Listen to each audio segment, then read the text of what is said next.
Once our hashgram algorithm terminates, we're going to have a huge list of the hashed n-grams and the number of times they appear in our corpus.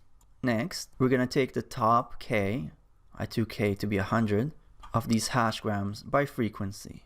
So our result is 100 or k hashed n-grams, which will be our features. So now what remains to be done is to actually featureize our samples.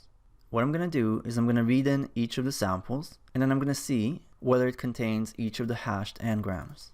If it does, I'm going to set the element corresponding to that hashed n-gram to 1, otherwise 0. So it's an all or nothing, contains or does not contain hashed n-gram.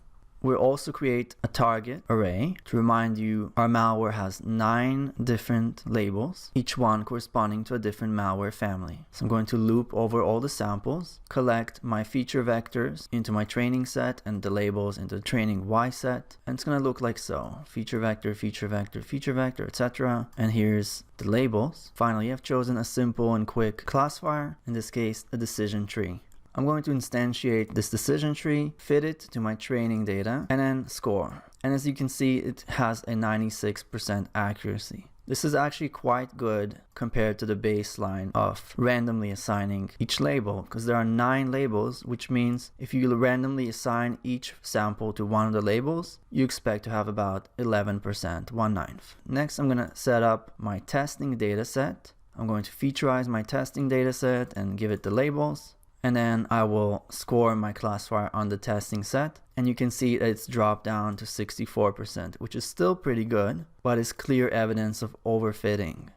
The classifier did well on the training set, but evidently fit too much information idiosyncratic to the training set. But it's okay, because data science is an iterative process. We can now try either a different classifier, or we can try to reduce overfitting by adding all sorts of regularization or simplifying our model. We can also try different n-grams. So I could go through the same pipeline of what I just did with n equals 4 or 2 or 5 and see how my classifiers are doing. In practice, I would skip decision tree and go straight to either random forest or gradient boosting, as those have proven to be the most successful.